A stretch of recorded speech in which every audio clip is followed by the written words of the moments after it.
Welcome back to a brand new episode of the MMA Beat. It is Thursday, November 16, 2017. Logan, everyone. I'm Mario Helwani back inside our New York City studio. We are rolling 3 deep this week. We've got Biggie Smalls in the house, Luke Thomas of SiriusXM and MMAfighting.com. A fantastic sweatshirt. I wouldn't mind if you wear that every week, by the way. I wear it once every winter on the show. Is that okay? Yep, this is once it. every winter. Yep. I thought he was rocking a Knicks shirt just to sort of Everybody support. says that. Equally as cool. Nope. Yeah. But this is also I got this at a record store downtown. I thought it was the coolest sweatshirt ever. It doesn't make me cool, but it's a cool sweatshirt. It's the coolest you'll ever be. Correct. As a result of wearing the sweatshirt. So that is Luke Thomas of SiriusXM and MMAfighting.com. And of course, that is the man in the shirt with an equally as cool shirt, Jeff Wagenheim of the Washington Post. Okay, guys, boy, do we have a lot to talk about. Holy smokes. We could do a 3-hour show and probably not hit on all the topics this week. So let's get right to it. Let's start with the state of UFC 219, December 30th, 44 days away. You know, typically this is one of the UFC's big shows, right? Traditionally, tentpole show, end of the year, New Year's Eve, Las Vegas. Last year, UFC 207, Ronda Rousey, Amanda Nunes, they announced the main event for that show on October 12th. It's November 16th, and they still don't have a headlining act. What's the story here? Is it, you know, a byproduct of UFC 217, where you put 3 title fights on the card and there's a trickle-down effect, and there's, you know, there's not many options in the cupboard, or is there something else going on here? And we'll get into the rumors, we'll get into the, you know, the ideas that they're throwing around, but just 44 days away from a card of this supposed magnitude, they shouldn't be scrambling for a main event, right? They shouldn't be. I mean, correct me if I'm wrong, ticket sales are supposed to start tomorrow originally. They have been pushed back. Yep. So now... Actually, yesterday for the newsletter people, and then officially tomorrow. Yeah, right, exactly. Right. So there's been a delay, so that tells you there's a problem more generally. And you're right, we can get into like the rumors and whatnot, and it was just interesting that, you know, the news that you had reported back when it was first believed that Holm Cyborg was dead, that was the same week where they were going to do, or they had, Dana White had told Jim Rome, I believe, yeah, we're definitely going to do Zuffa boxing. It's like, word, you're going to get into a sport where the marquee attractions get a percentage of the gate and make more up front, and this fight is falling through because everyone doesn't want to pay someone what they're asking for? Okay, good luck. Yeah, but to me, the big thing is like, look, they can't make fighters take fights. They have to willingly take the fight. And so the big thing, and I talked about this briefly a little bit yesterday, the big lesson for me in all of this is, I'm not stating something particularly profound when I say the machine relies upon fighter compliance for matchmaking. The big revelation to me was that the UFC relied upon either their extraordinary leverage or for fighters to routinely take fights that what we would call now were against their own interest. Fighters used to say, I'll take on the toughest, I don't care, it doesn't matter, whoever, whenever, whatever. And we would always say, that doesn't really make a whole lot of sense, but it's great for the consumer. Now, as a show of strength, they don't do that. Now, as a show of strength, they decline fights. They only look to the ones that are ranked above them, or am I getting paid enough for this? I mean, if I'm doing you a solid, you better show it to me. And as a consequence, that has thrown the biggest stick into the spokes in a way I don't think any of us really appreciate. They just relied on easy compliance, and the compliance doesn't come so easy now. Yeah, I think that's a really good point because, you know, they always have run things in such a way that the UFC matchmakers would say, okay, this is what we want to do, and then it would just happen. And that was something that I think a lot of us fans would kind of laud about the sport, as opposed to boxing, where, you know, how long did it take Floyd and Manny to get into the ring together? There was always, you know, one obstacle after another to get anybody of consequence to get in with each other. Well, that never was happening in the UFC, and now it is. And it's especially hurtful on this card, as you point out. This is one of those ones that is kind of a milestone every year. And I was looking back, and the last time they had a non-title fight as the main event, I think, was Brock Lesnar. So that would be kind of an exception to the rule. They could afford to have a Brock Lesnar in there as a non-title fight. But they were, you know, they hadn't announced anything. Even if they didn't lose the Dominic Cruz fight, that still would have been, you know, a non-title fight. So, you know, they're scrambling. Yeah, and that was never scheduled to be the main event, but it certainly hurts the card. Desperate times call for desperate measures. How desperate? You call up Nate Diaz. That's the state that they're... Reliable. And you know that's not a phone call they want to make. That is not a phone call. So the word is that they threw out the idea of Tyron Woodley fighting Nate Diaz. Now, no surprise, Tyron Woodley interested in this fight. You get why. Of course. Nate Diaz seems like, for undisclosed reasons, that idea didn't get very far. And so I wonder, in your opinion, do you think that Nate Diaz is not taking this fight because he's not getting the money he wants, or because on paper, it's not a good matchup for him. The UFC always well, I won't say always. This is not fair. But sometimes they remind me. I don't know if you know this. Let's say a tower on a military installation has to get built, right? People don't realize this. They may not know this. The tower will be built by the firm that offers to do it for the least amount of money. So you get these rickety ass towers, and I was in artillery, so this was a big thing for us. I mean, you would be at the top of this thing, and you'd be thinking, "Oh my God, we're going to die in the middle of the night. This thing's going to collapse." The UFC sometimes feels like to me like we've got a set of fighters here. Which one can we get for the lowest amount of money? And so Nate Diaz probably is driving a hard bargain, and is probably asking for. I don't know what he's asking for, but I suspect it's for some kind of astronomical demand in one way or the other.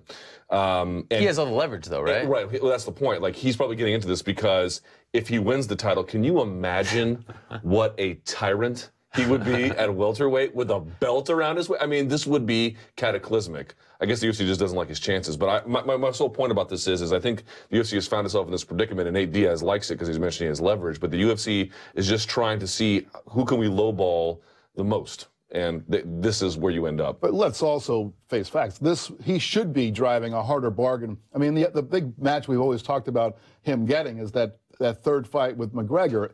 That's a good matchup for him. He's a bigger guy, and he also, if the fight goes to the ground, it's his fight. So there's a lot better chance of Nate Diaz having success against Conor McGregor than there is against a guy who is a great wrestler, who could stay out of trouble on the ground, and also has, McGregor certainly has punching power, but, Tyron Woodley has welterweight punching power. And so he might be able to box him out, but I would consider that a more dangerous fight for him, and also one that has less reward because it's not going to sell the kind of pay-per-views that a McGregor fight would be. So, of course, Nate is within his rights, and he should be asking for more money up front, more guaranteed money. Well, one point about Nate very quickly that we should consider. I do think there's probably part of Nate that says, not that I need to necessarily divorce my drawing power from McGregor, but I might want to diversify my portfolio a little bit. I don't think he's necessarily clamoring for a Tyron Woodley fight,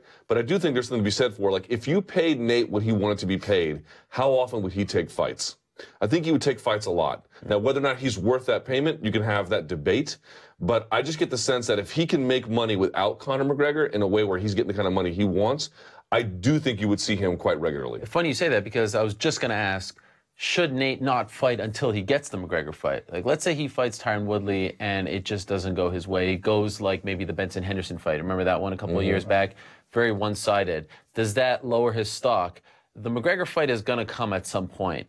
Conor himself has said, we're going to fight a third time, and I think everyone in the UFC, Conor camp, Diaz camp, wants to see it happen. So at some point, they're going to figure it out. Should he just wait for it? Or do you really think that he should go out and take other fights while sitting on the sidelines and not wait for what Conor is going to do, like not go by his terms? I don't know if you agree, Jeff. I don't think that there's any substitute for fighting McGregor. That seems like the apex opportunity by a long stretch.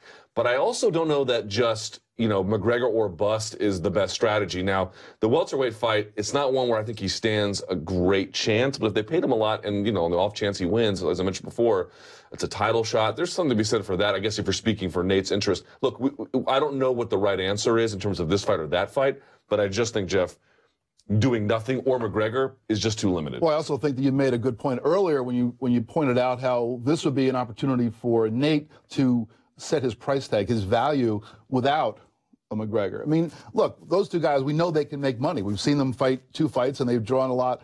But how much of that is because McGregor is the biggest star in the sport, and how much of it is Nate? Well, this would be an opportunity, not just this fight, but any fight that would be that would have some appeal. That maybe this is not the right fight for him.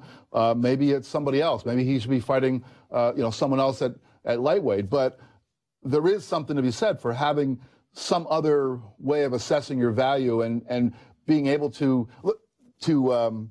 fight other fights. I mean, look, McGregor may not be fighting very many times on the UFC. We don't even know what's going to be going on with him. I feel like there's a big lesson here for the new owners of the UFC, because for well over a decade, the UFC never even touched the idea of doing 3 title fights on a card. In the WME IMG era, dating back to last November, they've done it now 3 times. right? 3 times in 1 year. They did it with 205, they did it with 214, they did it recently with 217. And every time there's that trickle-down effect. 205, remember what happened? 206, after Daniel Cormier got injured, they had to create this interim featherweight title. They had the Ronda fight at 207, but 208 was a total mess, and they had to create the women's featherweight title, right? Then you have 214, 3 title fights on the card, and what happens? All right, the next fight is 215, which had the 2 title fights because of the Nunes-Shevchenko, but then 216, they had to create an interim lightweight title fight. They had no main event, they had no headliner, no title fight, and now here we go again. There's 217, 218 has a title fight because it's the one right after, but then you kind of distance yourself a little bit and there's nothing there. There's nothing. Should they stop doing 3 title fights on a card? Is it not worth it because of that trickle-down effect?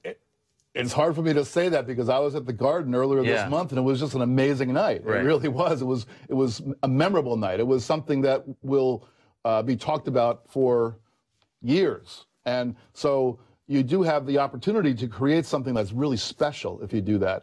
But to your point, I think that there's something about the pay-per-view model where they have 13 or so of these every year, and they have to fill every one. They have to headline every one of them with a great fight. There have been some cards that would be pretty damn good cards, but they don't have a great title fight at the top of it. And if it wasn't a pay-per-view, if it was something that was put out there in some other fashion, it would do really well. But I think once you create that thing where you say, okay, we've got 13 days, we've got to fill, it's almost like a little bit ass backwards in a way. There's a debate about oversaturation. Is it real? Is it not? The truth is it is real, but the one thing you have to keep in mind about oversaturation is that there might be an overall number of events you can't really go past no matter how strong your roster is, but I think more generally, or I should say more specifically, the real answer is you can do any number of shows relative to your number of stars. If you have a moment in time where you've got a McGregor and a Rousey and a Jones and a Kane and the list goes on, you can have a lot of shows and you'll probably be okay. It's when that goes down that creates a problem. My point being is they've changed a practice where they went from at most 2 title fights, now they have 3. If you're going to change that practice, you have to change a corresponding number of other practices to match that. You might have to reduce the shows. You might have to figure out if you're going to do a 217, what you're going to do. You should know what if you're going to have 3 title fights for 217, you should already have 218 and 219 booked, ready to rock, know what you're going to do, or not have those kinds of events after that. So what the problem is, they're locked into this old model from 2011 in terms of the number of, the amount of inventory they have to produce, and they're trying to change the practices within it, and it's creating complications. Yeah, and you also pointed out, 3 different times when they had 3 title fights. Maybe that's too much. I wouldn't say that they should never do it because, like I pointed out before, 2 of those 3 were pretty magical. Right. Sure. It was very special things, but have them very, very occasionally. The same way that they have these, champion versus champion fights, they don't have those too often. Have some of these things that stand out, not just because of what happens on that night, but also the space of time that occurs between those 2 tentpoles. So if you look at the roster right now, there's really only 3 champions available for this card. It's Amanda Nunes. There was some talk that she was going to fight Raquel Pennington. Pennington gets into an accident, broken leg. Clearly she's not available. And if you look at that division, I mean, unless they completely, go left field, there's no real contender there at 135. Then there's Cris Cyborg, and there's Tyron Woodley, who we thought for the longest time wouldn't be available due to the injured shoulder, but seems like he would be available enough to fight a Nate Diaz. So let's talk about Nate Diaz, Woodley. Let's talk about Cris Cyborg versus Holm. I reported earlier today that fight is maybe back from the dead. There's renewed optimism. Funny how those things work. Between those 2, if you could only pick one, which one do you like better? Cyborg Holm by a million miles. It's weird. It's a weird thing. It's like, if someone said, do you want to see Tyron Woodley defend his title? Yeah, for sure. Hey, wouldn't it be awesome if Nate Diaz came back? Yeah, for sure. No, in the same fight. Well, then it gets a little bit dicey. So for me, I mean, that would just be so outside of any kind of notion of meritocracy. I like both gentlemen very much, but no, I do not have an appetite to see that. And Cyborg Holm has its own complicating factors. It's not a clean fight either, it doesn't make the most sense, but... Why not? Well, Holly Holm, she a 145er. When she did, she lost to Jermaine Durandamy. It didn't go well. Somewhat controversial. They're literally the only 2 people in the division. This is my point. Maybe Megan Anderson. To the extent there's a division at all. Yeah. But I think it's less complicating. Here's the thing. Nate jumping Kamaru Usman and Darren Till and Jorge Masvidal, and then all those guys, I would be irate if that happened. If she jumps the Q, Holly Holm, I don't know how much complaining there'll be. Okay. I mean, I would say Holly's probably top 5 in the 145 place, wouldn't you say? By default, right? Yeah, exactly. No, I mean, I don't want to sound like I'm agreeing with everything you say here, but it's okay. I mean, it really feels odd to do that. But the point about Nate versus Tyron is exactly the way I feel. I like watching both those guys fight, and even I would be interested in seeing them if Tyron was not the champion. I'd be like, okay, cool, let's watch that happen. But it just is so far from being a legitimate title fight that as much as you want to downgrade Cyborg versus Holm and say, well, you know, there's certainly some reasons to doubt that one as a title fight as well, but it's minuscule compared to this one. Now, you know, I love watching Nate fight, and if he comes back and this is the fight they make, I'm certainly going to watch it. But there's a lot of reasons to not book that one. All right, so stay tuned. Something's got to give at some point. Unless they scrap the card, which I don't think they plan on doing. It's too big of a card for them. And there are some good fights. Khabib Nurmagomedov coming back, Carlos Condit coming back. Something's got to give in the next few days, so we'll monitor that situation. Now let's move along to a strange one that happened last Friday in Dublin, Bellator 187. By now, everyone knows what happened. Charlie Ward against John Redmond. Charlie Ward wins, or supposedly wins. Conor McGregor gets very excited, jumps into the cage, gets heated when he's told that the fight isn't officially over, shoves Mark Goddard, the referee, comes back, hits a Bellator employee, jumps on the cage. We've seen the footage a million times now. And since then, we've gotten an apology, a statement, if you will, from Conor McGregor on Instagram. We've also gotten a very lengthy statement from Mark Goddard, the referee. And so now that we can take all of this information and the footage and the statements, and now that we've had a couple days to digest it, it's a very simple question to both of you because, you know, it's a complex issue, and the two statements brought different layers to the issue that we didn't have a couple days prior. So what do you make of this situation? What is your takeaway from all of this? It's not a complicated situation. Okay. There's nothing complex about it. The entire problem emanates from the fact that Conor McGregor basically, at least in this particular case, I don't want to make some general statement that he doesn't respect the authority of referees more generally, but in this case, he has decided that whatever oversight Mark Goddard has its limitations whenever he feels like getting involved. It's as simple as that. If he takes the authority of Goddard seriously and the ability to do his job seriously, he doesn't jump in. If he doesn't jump in, there's no slapping incident. If he doesn't jump in, there's no interruption incident. If he doesn't jump in, there's no controversy about Mark Goddard trying to see when the round was over versus the stop. There's no shoving. All of this stems from his desire to say, I get to, at least in that particular case, I get to play by my own rules. And I understand that he has, as his coach said on Irish television, that he has a very deep and profound relationship with his teammates, in particular Charlie Ward. Okay, I get it. I get that he was jubilant. Nothing wrong with being jubilant, but that jubilation and your celebrity does not give you license to act in some ways outside of the normal course of action. Who's the guy in charge here? The guy in charge is Mark Goddard, and I made this point before. How hard is his job when there's no audience noise and there's no one jumping in the cage? That job is insanely difficult. Now add in the fact that a literal celebrity is jumping in the cage and you couldn't hear when the round was over because it was so loud. Now your job is basically impossible to do. I don't think Conor McGregor is the worst person in the world or something like that, but this all stems from his lack of respect for Mark Goddard's authority, period.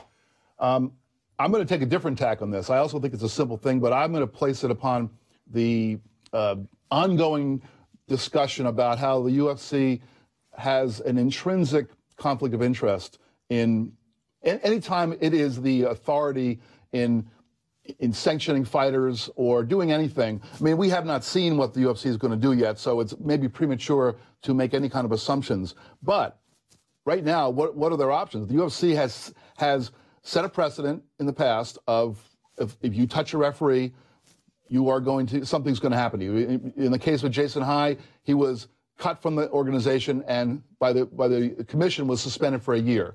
In the case of what's his name, Roy Nelson, 9 months. Yeah. So there's some precedent set. Now, in terms of the UFC itself, well, they're punishing themselves if they do anything like take McGregor out of the cage for a year. Yeah. So how can we expect that organization to do something that's going to hurt itself? So it's just another example of this. I mean, I don't know what they're going to do, but if they go out and do something that seems like a slap on the wrist, there's going to be a huge uproar against that. And yet, this is kind of like their fiduciary duty to their stockholders, that they have to make the most money they can. So it's something that shouldn't be under their purview. Unfortunately, this is one of those places where, you know, it was being run by the Mohegan Sun Commission, that guy, he claims that he doesn't have authority over McGregor.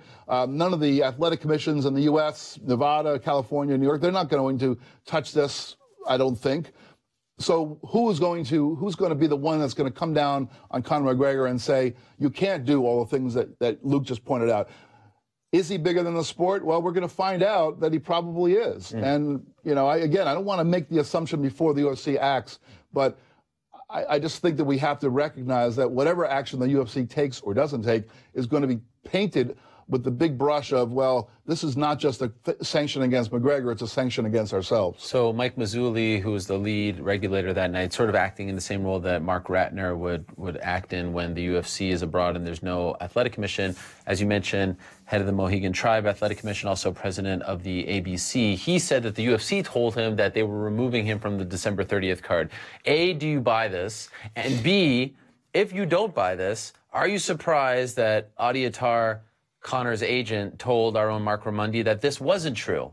Do you get what I'm saying? Yeah. This reminds me of when a pitcher gets involved in a brawl and they suspend him for 3 games. Well, pitchers only pitch every 5 days. Right. It doesn't really matter. Right. So if that was BS and that was their little slap on the hand, just take it and run. Yeah, we got punished. We were supposed to fight December 30th, even though we know that there was no deal in place. Right. Why would you then refute it and say, no, actually, we weren't punished, you know, and that leads to more, you know, scrutiny and saying that you're, you know, bigger than the sport. Yeah, I don't understand, in this particular case, his manager's actions. I don't know what he got out of saying that. It's just not clear to me. I would just say, yeah, sure, great. Yeah, great punishment. Or just no comment. Or, yeah. You know, just, yeah, like nothing to say. But to your point, it's like, here are the 2 possibilities. One, let's say it's true.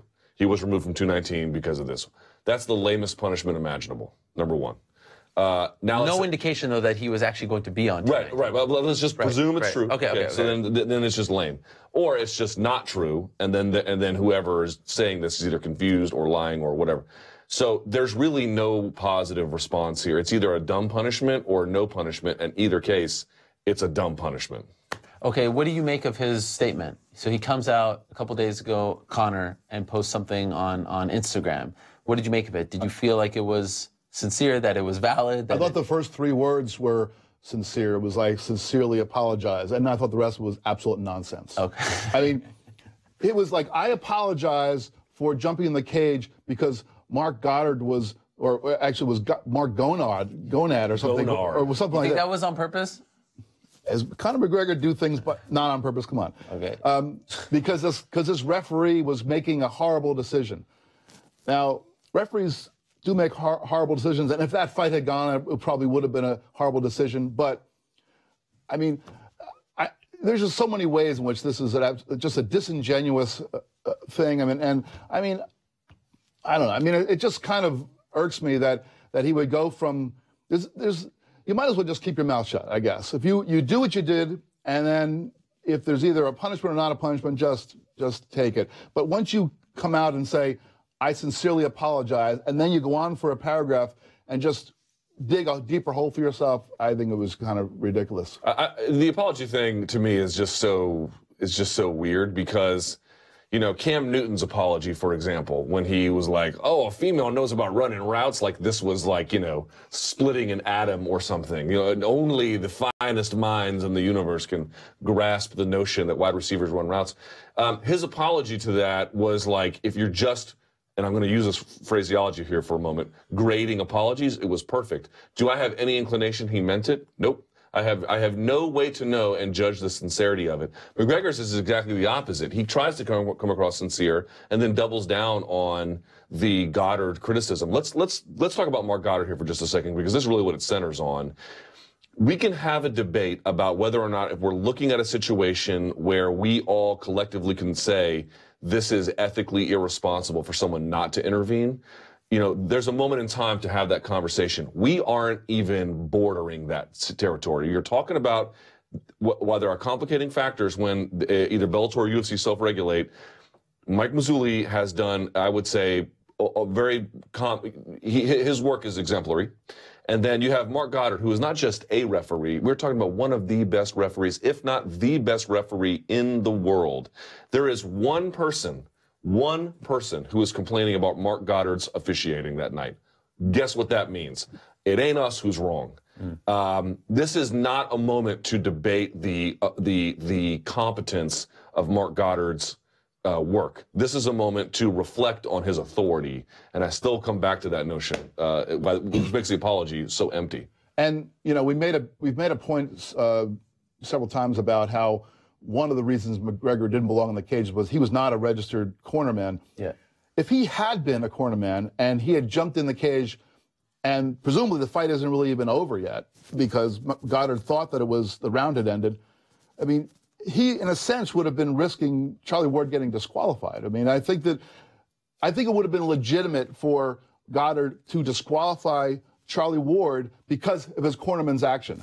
Luckily for Ward, this guy was just a fan who jumped in the cage. So, I mean, I just don't see there's any way to justify his actions other than him just being, a star. And also, we never talk about this. I haven't seen anyone bring this up. Where was security in this whole matter? And Andy Ryan, who's the head coach for John Redmond, told our own Peter Carroll that he thought that the blame really falls on Bellator and the security. Where were they in all this? And why remember, did they let this man? Bellator, people who may not realize this, Bellator puts VIPs typically in front of media, and there's a barrier. So you'll have rows of media, then a barricade, and then VIP in front. If you're a VIP, there's nothing preventing you from just jumping up and going. It's a little bit different than UFC in that sense.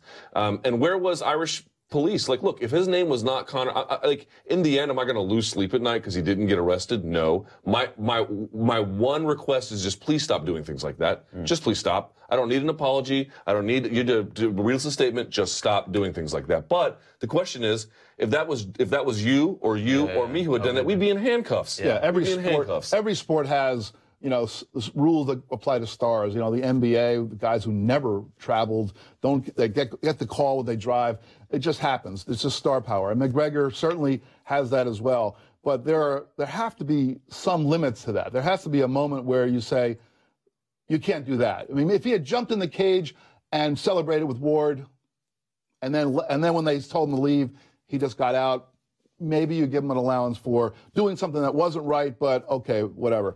But once he pushes the referee, which, Dana White himself has said, there is no coming back from this. He has been quoted as saying that there's no coming. We'll find out whether there is coming back from that. Apparently, there's going to be. We'll see. Is there a difference when it's a fight in the UFC? I think it's something happening in a different promotion where he's not a fighter, etc. Well, I'm gonna say the difference is different.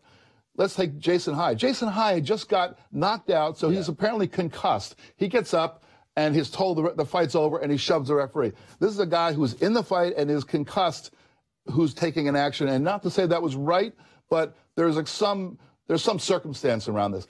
On the other hand, you got Conor McGregor, who's not in the fight, who's cage side. He's jumping in there, and it's just a different level of aggression. There's no excuse for what he did. There's some excuse for what Jason Hyde did. So one thing that hasn't been brought up, which I think is an important point to make, the SBG team, which Charlie Ward is a part of, and the Team Rhino team that John Redmond is a part of, are very close. There's no rivalry between these two teams in Ireland.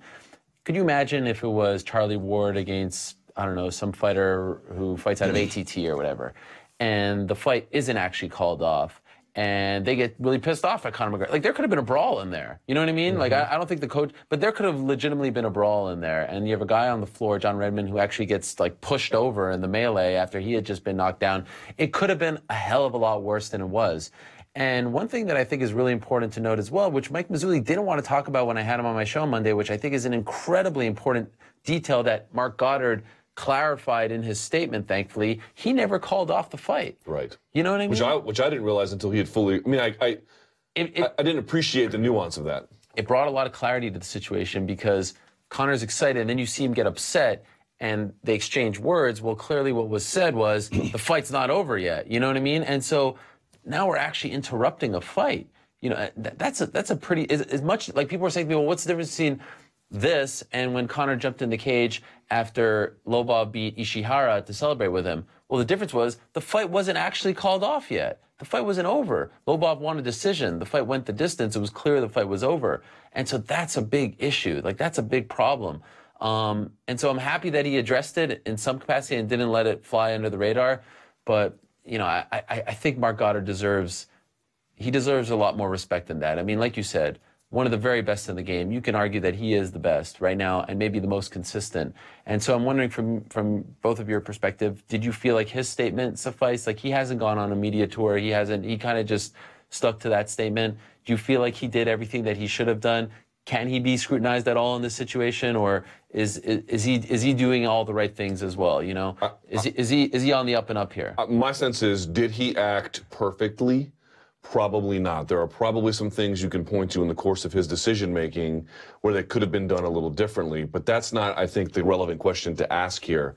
The relevant question to ask is, errors or not, did he basically do the best he could with what he had at the time? So rather than asking, did you go exactly by the book in the most precise way, because remember, he even said he wasn't precise. He couldn't hear the horn. Yeah. Already, this is a mess. Yeah. Did he deal with a mess as best as someone could reasonably expect it to do?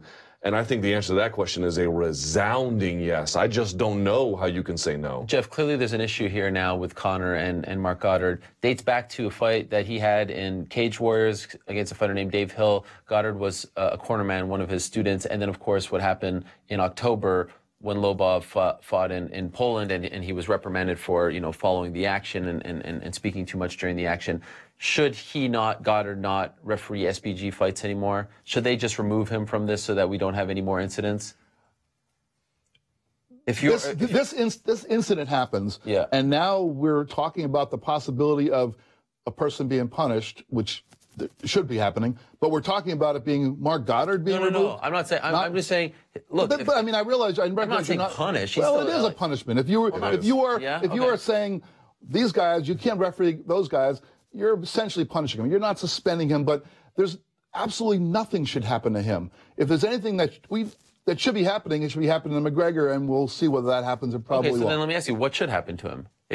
What should and will happen to Conor McGregor? Well, what should and will are two different things. Look, I actually was when that whole thing with Jason High happened and he got a year suspension. I thought that was pretty harsh. I didn't think that was, and of course also cut from the UFC. Yeah. We know that's not going to happen. But the year suspension, I thought, geez, you know, I mean, one little shove. I didn't realize you can't touch an official. There should be something. But a year I thought was pretty harsh. However, once you've done it for him and you've also given another guy 9 months, I think McGregor should be getting at least the year, because I thought his actions were worse than Jason High's and certainly worse than Roy Nelson's. So based upon that set of information, he should be getting at least a year. Will he get it? No, of course not.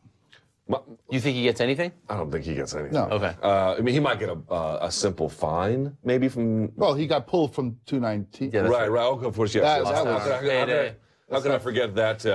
Medieval torture era level of punishment. I mean, look, if he gets a fine, which is what I suspect will happen, either from UFC or the commission, that's probably going to be the end of it. I doubt that there'll be any severity. I agree with you. I thought the Jason High punishment was grotesque at the time, and I think really what Dana White cares about, what the difference between the two is, Conor is not in a UFC fight wearing UFC gloves on a UFC product pushing someone, and I think for the UFC that makes a major difference. But if you're a commission member, that should be an irrelevant distinction. Sure. Let's be real about this, and I hope they're watching. The Nevada Athletic Commission is a weak institution. They will not do very much about this. Somewhat reminiscent of the Strikeforce brawl. You'll recall, remember when Jake Shields fought in Strikeforce and then Mayhem Miller jumps in the cage and then there's the whole melee. There was one UFC fighter involved in that, and that was Nate Diaz, and nothing happened to him. And I know he didn't hit an official, but, you know, that was sort of acting unruly and nothing happened. So the hitting of the official is a huge it's distinction. gigantic. I mean, but there's a bit of a precedent of, like, if something happens in a different promotion under someone else's watch, we're not. But they haven't even put out a statement. The thing about commission precedent is, like, number one, they operate on whim, and they operate with this incredible amount of latitude. I would be more like when when courts of law use precedent, it's because these are typically more measured historical responses. Like, you can get one act from a commission and another, and they can be totally overblowing it. Following everyone else's overblown response is not a solution to me either. Yeah. Interesting to see how this plays out. We'll see if anything happens. UFC hasn't even commented on it as of right now, which is 6 days later, right? Okay, so 12 days ago, Michael Bisping was the UFC middleweight champion. He fights George St. Pierre at Madison Square Garden at UFC 217. He loses the middleweight championship. 6 days ago, he's in his car listening to your radio show. Yeah, it's crazy. And finds out that he missed the part where I slandered him. Wow. I'm teasing. He hears that Anderson Silva is out of the November 25th fight in Shanghai against Kelvin Gastelum because he's been provisionally suspended by the United States Anti-Doping Agency. He texts Dana White, says he knows a guy who's willing to go to Shanghai and fight Kelvin Gastelum. Dana says, oh yeah? He says, me. They get a deal done. He's fighting on November 25th in Shanghai, just days after losing the belt. We'll get to Anderson in a second and what this means for him. But your reaction, I'll just say, because I broke the story, so I feel like I heard it, relatively early. When someone told me that Michael Bisping was a replacement, I 100% thought that they were trying to trick me and rib me and get me into some sort of predicament. Yeah. There's no, what? Michael Bisping? Turns out it is Michael Bisping. What was your reaction when you found out? Same thing. I read it being like, this is, surprise. It wasn't like he took the most tremendous beating, but after all these things are over, these big fights are over, all you ever hear from these guys is, man, I just want a vacation. I just, and they got ice packs on their face. And we were at the post-fight press conference. GSP wasn't there, so we didn't get a chance to speak to him. But Michael was like, yeah, I'm going to go drown myself in my sorrows. And, I don't know, we'll figure things out and da-da-da-da-da. And then all of a sudden, right back on the horse. And the thing that got me was his stated rationale that, the taste in his mouth was so bad about the loss, he just had to get it out of him. This guy, this is why you regulate combat sports. Yep. Because these guys can often be a danger to themselves. Their sense of what is acceptable risk to them and what is acceptable risk that we're allowed socially are two completely different things. Right. I was listening to your show in my car at the same time. Wow, look at that. Thankfully, I didn't, text Dana with and volunteer to go to Shanghai. Were you compelled at all? No, you talk about regulating. Well, what came out of that fight at the Garden? Michael Bisping got a 30-day medical suspension, but then he's going to be fighting 21 days after that. So, you could talk about regulating all you want, but there is regulating going on, but it doesn't have any teeth. It's even, and in some ways it's even worse than the whole thing we were talking about before with McGregor, because at least with that we know that there's some fiscal, factors going on, and that they're not just playing favorites because they like him, they're because it really hurts them to suspend the guy. Here's a case where the UFC certainly was needing somebody to fight in this card. And, was Michael Bisping the only guy they could possibly get to do it? Certainly the biggest name, I would imagine. Yeah. On 2 weeks' notice, fighting in China. I don't know. I just wonder why we get a 30-day suspension. What was the reason for that 30-day suspension? I want to know, what was it they... I think that's based on post-fight evaluations, and then it's all, how it works. It's always 30, 60 days. Yeah. Unless a doctor clears you ahead of time. Right. The thing to me is, to piggyback off that point, Jeff, how rigorous is the medical screening that you did that and now you can do that again in 3 weeks? That's the part I would like. It's like, oh, you passed the medical. What is your medical coughing and turning your head and that's it? What are you doing? So you talk about Bisping's motives, and he did say that part of the reason why he wants to do this is to get over the bad taste. He was heartbroken. He just wants to get back on the horse. But it also seems clear that, look, this is kind of a 2-for-1 scenario, right? 2 paydays for one training camp. He doesn't really have to train for Kelvin Gastelum. I mean, he's probably not that overweight. And he said, I want to retire in March. Yeah. My retirement fight is going to be in March. So this almost feels like a pit stop. Get another payday before I say goodbye, and then we'll do all the song and dance for my retirement fight in London. Do we feel comfortable about that? I'll be honest. Bisping asked me, what do you think? Look, so now that it's all out there, I was talking to him about it, and he said, what do you think about it? And I said, I don't know how you feel physically, but emotionally, you probably aren't feeling great right now. Is this the best time to be taking a fight? Is the idea that he's taking the fight to get over a bad taste and for another payday, is that enough to feel? Because I've seen a lot of British fighters say, I love Mike. Someone should be telling him not to take this fight. He was knocked down. He was submitted. It was a bloody fight. there's a range of emotions here. Like, I have a lot of respect for Michael Bisping. I think we're going to miss him when he's gone. I think he's been a great fighter. I think he's one of the legends of the sport, a Hall of Famer. And I feel weird about, yeah, on the one hand, yeah, I'm happy that he got another payday and he's getting a chance to get back on the horse. But is he making the right call here? You know, like, is there someone who's sitting down with him and saying, you know, instead of all this, like, you're a beast, you're a warrior, you're a legend, like, is this the best thing for your health? As beatings go, what happened at the Garden with George St. Pierre was certainly not the most brutal beating a fighter's ever taken. Sure, but he was knocked down. But it's a guy who's only been submitted once before. I mean, so I wouldn't be that concerned if there was a sufficient period of time going by. But I agree with you. 21 days. You know, I don't know. I mean, this is one of those things I always think about because, you know, back in the day, these guys would fight 3 times in a night. It just was kind of the way things were. And then at some point, someone figured out that that's not a good idea. But the loser didn't fight 3 times in a night, right? No, but there were times when guys got brutalized, they happened to win, and they had to fight that later on that night. So it did happen. These things happen pretty frequently, pretty regularly. But at some point, cooler heads prevailed and said, you know, this is not smart. When somebody finishes a fight, they need to have a little bit of time. I mean, look at the NFL. There's a lot of uproar about the NFL having Thursday night games because players don't like the fact that they finish a game on Sunday and they don't have enough time to rest their bodies, heal their bodies, prepare for a Thursday night game. I mean, I think you could say the same thing about these fights. I don't think that 21 days is enough time, but Michael Bisping does. And you know, this is where, as you said, you got to hope that he has some people around him who are smart enough and care enough, and not just care about the you know, their 10% they're going to get. Right. In the end, nobody has any real grasp of the medicine here. Not even the doctors. So we saw what happened to Michael Bisping at the GSP fight. All those elbows, man, that was brutal. In the end, what does that really mean? How much damage did it actually cause? We don't really know. Right. How much of a risk is he taking against Kelvin Gastelum? I think substantial. You know, you had Nate Marquardt against Cesar Ferreira. Now, Ferreira is not Kelvin Gastelum, but, you know, Kelvin Gastelum made Nate Marquardt look like he should have retired that night, and he looked pretty lively against Mutanchi. So it's like, man, you know, Chris Weidman notwithstanding, who can wrestle and is huge, that's a tough fight for anybody. But I mean, for the medical thing, it's like we have no idea how rigorous the testing is. People are like, oh, he passed the medical screening. Somebody tell me what was on that medical screening.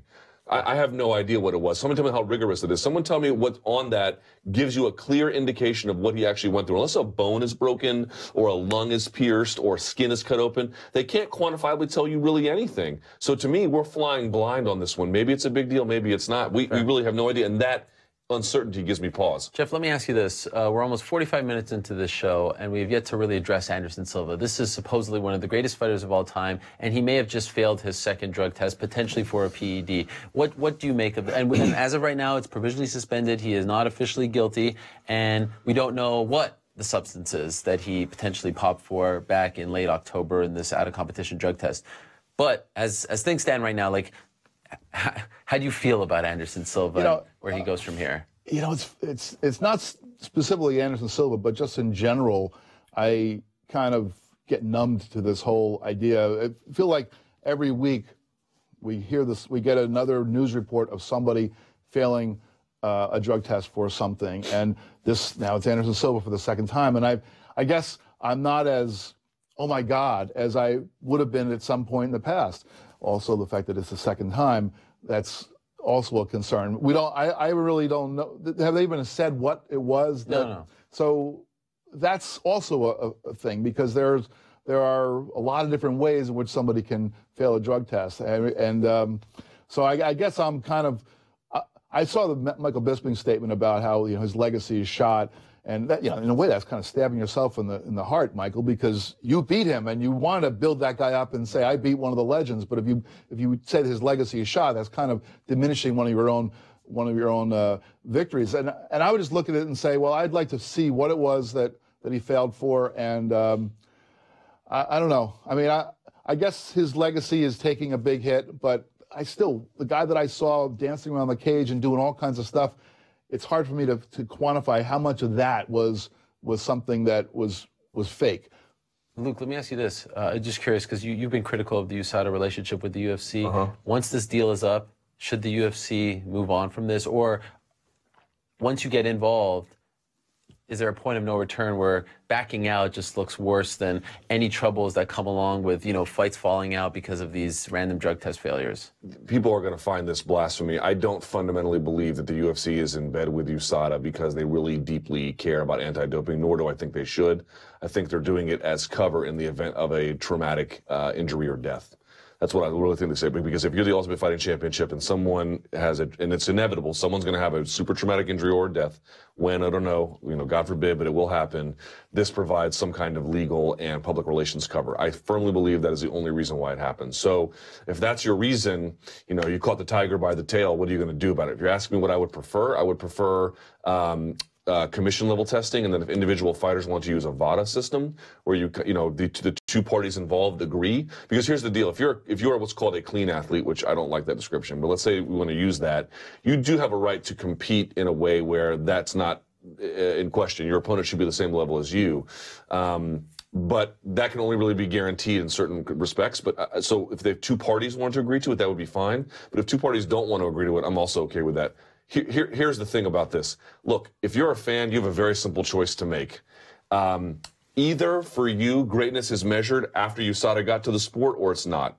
Because we've talked about it ad nauseum. There are all those guys in Pride and all those guys in the UFC. It is simply logically inconsistent to say, I'm going to be mad at Anderson Silva when he was around just for USADA to catch him when all those other guys weren't and had built glory and names and frankly Hall of Fame resumes as a consequence. So if you want to be logically consistent, you can say when the USADA era starts, then we measure greatness, and everything before was just kind of fun.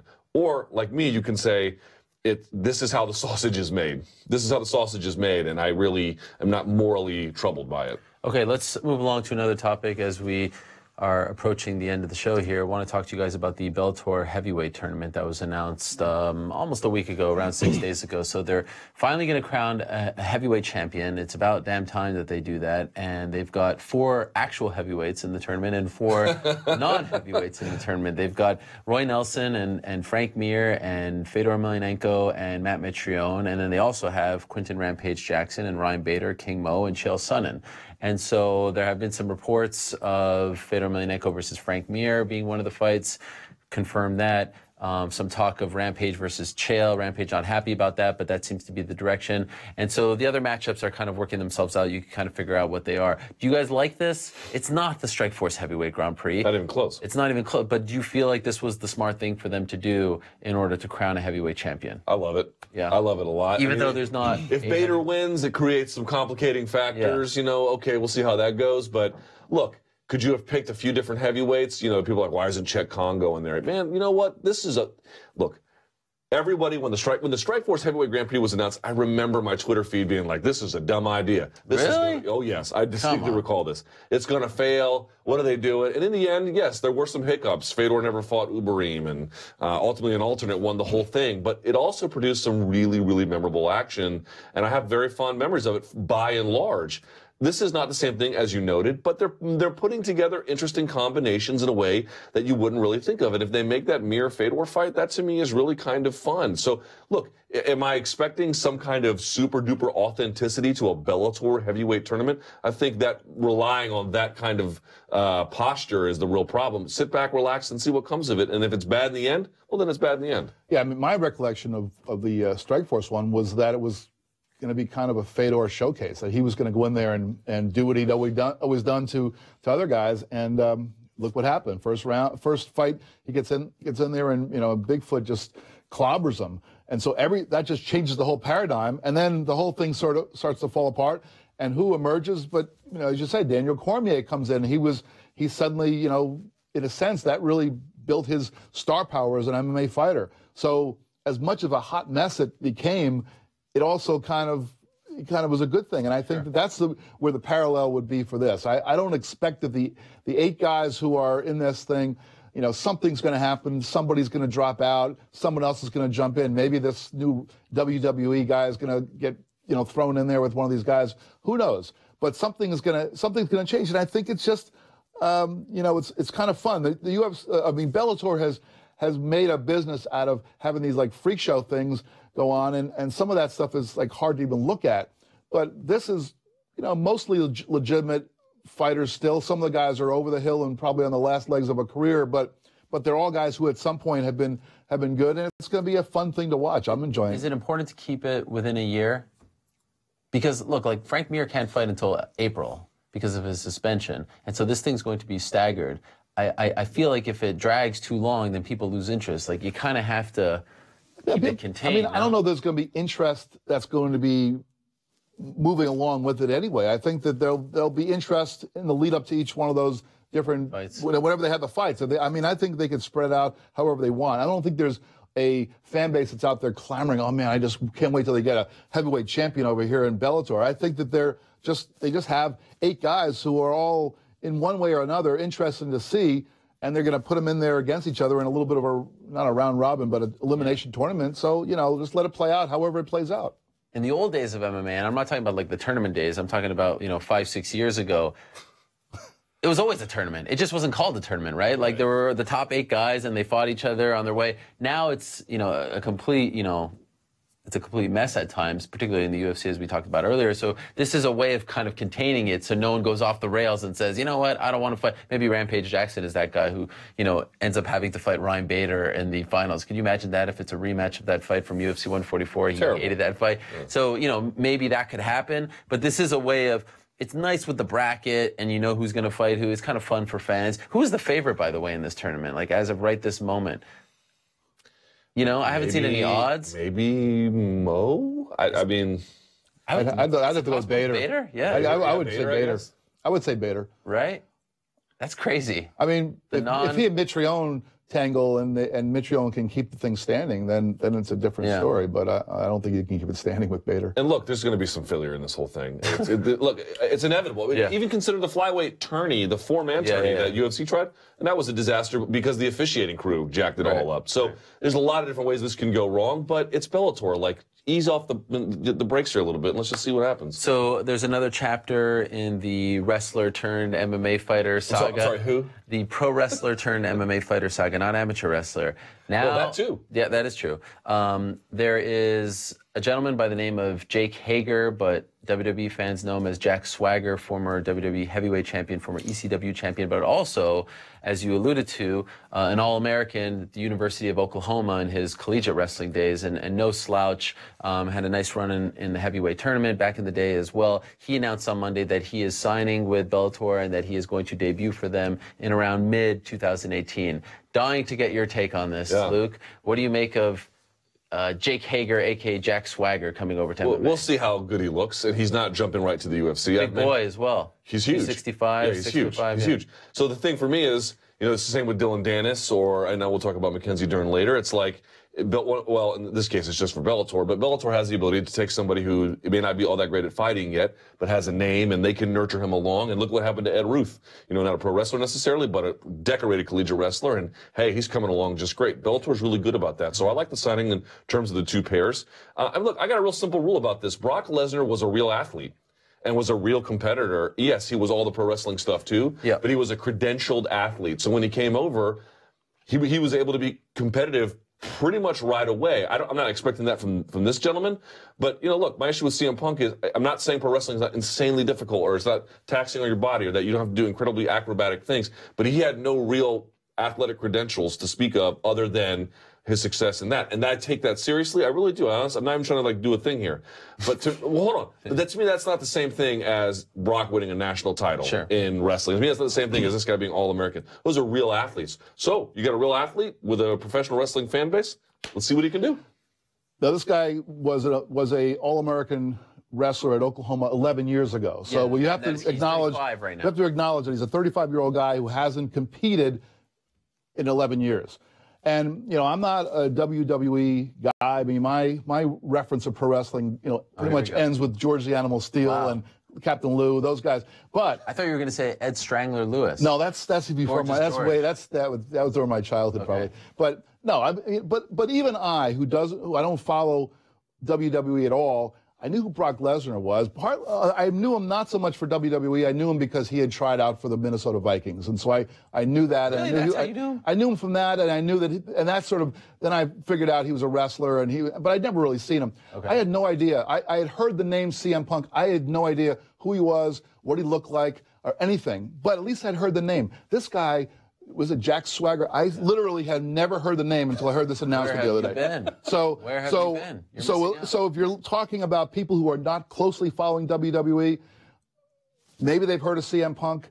They certainly had heard of Brock Lesnar. I don't know that a lot of people have heard of this fellow. So you don't think this is going to really move the needle for Bellator? So I don't think he is anywhere near the celebrity that CM Punk was, and he probably is not the athlete that Brock Lesnar was because he has 11 years off.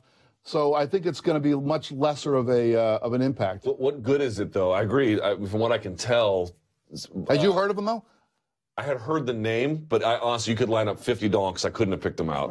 Did you hear of Jake Hager or Jack Swagger? I'd heard Jack Swagger. Interesting. Yeah, but I'd not heard. Again, I couldn't. The truth always seems to come out a little. Well, you MMA media donkeys ruined my Twitter experience. No, not me. With your nonsense. Here, I'm gonna live tweet Monday Night Raw. Please delete your accounts, all of you. All right. So that aside, what good, though, is, let's say he's correct about the CM Punk popularity, and I'm willing to believe that that's true.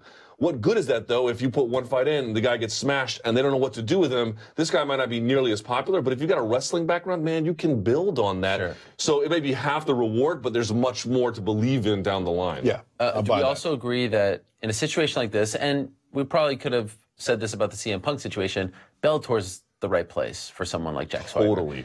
Whether we like it or not, they kind of play by different rules, and they could book squash matches. I mean, they're going to pick. It's very much reminiscent of the Herschel Walker situation, right? And even Bobby Lashley, like they were picking guys. Herschel Walker was fighting Greg Nudge, who was like a full-time fireman who I think like trained twice in his life. And it's kind of acceptable, but that stuff doesn't really fly in the UFC, right? There's a different standard. When did they say he's going to make his debut? I forgot. He said he hopes around April, May. So let's say he makes his debut in April. Let's say he does that, and he has a very successful victory. And then someone falls out of this big heavyweight tournament. I asked Throw him in there. I asked him that question, and he said, it might be a little soon. I mean, some of these guys in that tournament have fought like 30, 40 times. But some of these guys in this tournament have fought 30 or 40 times. Yeah, that's right. I mean, there's a double edge to that. Level. On the one hand, they have experience. On the other hand, they're like, they're on Medicare. No athletic commission is going to sanction a fight between a guy who has like 50 pro fights and no pro fights. It's just not going to happen. Word? I just wanted to make sure you guys were paying attention. I just wanted to make sure you were. That's a good point. That would never happen. Curious to see what this does ratings-wise, because they're in the business of ratings, right? They're going to be on the Paramount Network. And by the way, that poster that Scott Coker put out was cool. Yeah. No, but having the Paramount Network logo it felt a little more classy, right? I mean, it just had some. And they need something to help usher in the new channel, right? So they got to think big. Okay, so we'll see what happens with Jack Swagger. One more thing before we go, guys. Again, a plethora of news over the past week. I haven't talked about UFC 218 and its new main event. So it's now Max Holloway versus Jose Aldo 2 in June. Max Holloway beat Jose Aldo to become the undisputed UFC featherweight champion. Important to note, did lose the first 2 rounds in the eyes of most people, including the judges in Brazil. And he was supposed to fight Frankie Edgar in his first title defense, which I think was a fight everyone was looking forward to. And I'm still kind of depressed that the fight isn't happening in a couple of weeks. I think most people feel the same way. And so given the options they have, they go to Jose Aldo, who, by the way, was scheduled to fight on December 16th against Ricardo Lamas. Lamas telling me moments ago that he still doesn't have an opponent. So he's preparing for a fight in a month in Winnipeg, of all places, without an opponent. But let me ask you about the decision to go with Aldo over, say, a Cub Swanson, who was hopeful. But on the last fight of his deal, Brian Ortega's team was campaigning as well for it. Did they make the right call here? I don't think, personally speaking, I don't think the case for Jose or Cub is uniquely stronger than the other. They each have their pluses, they each have their minuses. Frankie Edgar was the guy who deserved the fight. When that's the case, neither Aldo nor Cub deserved it. Now that Frankie Edgar's out, you're grading on a curve either way. So if someone can cobble together a great case for Jose, I wouldn't argue too much, and vice versa with Cub. The only thing I can understand their reasoning is that the Lamas versus Aldo fight was a co-main event for Fox. Ortega versus Swanson was a main. And so that really, and it's not, the Fox card's bigger than the Fight Night card, but you don't want to lose your main event that quickly. You're just robbing Peter to pay Paul at that point. So I can understand their reasoning on that point. I just don't feel like otherwise, to me, it's a coin flip. Yeah, I mean, well, last week when I was on the very special edition of the MMA Hour, when GSP was my opening act, we did talk a little bit about, at that time, all the talk was about Swanson getting the fight, and I think we asked about it, and I said, no, I think Aldo's the guy. And I will stick with that, but, you know, as I examine it, I do think that it is a lot of a closer call than I probably thought last week. On one hand, I thought, well, you know, Aldo should have got a rematch when he lost his belt to McGregor. He never got that. But in a sense, he got a rematch in the sense that he got another shot at winning the belt. He got the belt over Frankie Edgar, and then he got another, you know, then he fought Max. I still think that he's got a resume that makes him deserve it. Cub Swanson does have a 4-fight winning streak, but none of the guys he defeated were really at the top of the division. And I think that is really for me, was the deciding factor. If he had beaten somebody else in the top 5, top 6, then I would have said, yeah, he's the guy. But I felt like the level of competition for him has not been the same. I think it's impossible to ignore the fact that he has 1 fight left on his deal. And but I interviewed him too, and he said, willing, right? He was willing to sign a new deal if they gave him the title shot, so he would just, you know, sure. But they didn't want to do that, so. Yeah, and they're not going to put a guy who's got 1 fight left on his deal in a title fight, because, you know, then it's like Medusa all over again. And you remember that, Medusa, when she won the WWE belt and went on Nitro and dropped it in the garbage. I mean, you can't have that happen. What a travesty that would be. But, like you said, no good answer, because Swanson, his last loss was to Holloway. And it was a pretty one-sided fight in New Jersey. Same for Aldo. Exactly. So that's why I feel like there's no. But it wasn't as one-sided, the Aldo fight. The Aldo fight was a. Well, actually, no. Aldo won the first 2 rounds. Right. That's what I'm saying. Right. It wasn't, exactly. Sort of, but like. But you've sensed it was a bit of a frog in a boiling water situation. But you sense that the audience or the fan base is a little Aldo'd out. Like they want some distance. This is the thing that drives me crazy. Again, if you want to argue for Cub, argue for Cub. And if you want to argue for Aldo, that's fine. Again, I don't uniquely see one as like a super strong resume in this case. The one thing that is killing me is look, has Aldo made mistakes in his career in terms of public relations? You know, he has a super close fight. Hey man, you think that was close? No, I think I won the whole thing. Yeah. Never learning English, having tons of injuries. I get it. There's a little bit of fatigue there, but really the bigger issue is that, you know, TJ Dillashaw luckily won that fight for himself at 217. If he had lost, can you imagine the avalanche of criticism that would have just consumed him? Because the way it works in MMA is, if you have a beef with a fighter and you win, all of a sudden everyone takes everything you ever said about this person is now gospel. That defines the narrative. And if you lose, you're an idiot. Your whole team's an idiot. Your coach is an idiot. All of you guys are just idiots. And that's really unfair. Life is obviously much more complicated than that. I remember very distinctly the days when Jose Aldo was a god, when you couldn't wait to see him in the UFC. And I'm not saying that's the same guy, but you shouldn't let whatever beef Conor McGregor had with Jose affect your decision-making in this context, or to affect your opinion of the guy more generally when you're trying to evaluate the case here. And also, making a title fight, you know, is different than just making a fight. You have to, I think if you start weighing popularity when it comes to a title fight, you are barking up the wrong tree. I really think that is important. And that's, you know, we started this whole show talking about whether Nate belonged in a title fight with Tyron Woodley, and, you know, certainly there's not a good reason to make that fight. In terms of meritocracy, I think you could say the same thing about this one. I mean, I think Cub Swanson doesn't merit it as much as Aldo, but it wouldn't be a travesty if they had gone that direction. But I think that to take Aldo out of the fight purely because some fans don't like him, that would be a travesty. It's a phenomenal main card in Detroit. It really is. I'm curious to see what it does on pay-per-view, though, because I don't know. I mean, 212 in Rio didn't do great, and so I don't know what the rematch does. But that's a great main card with Overeem and Ngannou, Gaethje, Alvarez, Michelle Watterson against Tisha Torres, and Henry Cejudo's Sergio Pettis. That's a really good main card. Sick. New arena, Little Caesars Arena in Detroit, Michigan. Okay, what's up? Little Caesars Arena. Yeah, home of the Red Wings. Almost as dumb as the KFC Yum Center. Yes, in Louisville. Great arena, by the way. Things that have never been said in the same sentence, KFC and Yum. All right, so this is what's going to happen now. We're going to take a quick break. We're going to go exclusively on Twitter. We're going to answer some of your questions for the next 20 minutes or so. You've been hitting us up using the hashtag #TheMMABeat. There's still a lot going on that we haven't addressed just yet. Hopefully this week we've got some good questions, because there's a lot of juicy things out there. So if you're watching us on MMA Fighting or YouTube or Facebook, pause those, minimize those, go on Twitter. You see the URL. I tweeted out the link. We've tweeted. It's the same link from Mondays and all that stuff. Go there right now. We call this After the MMA Beat, and it starts right now.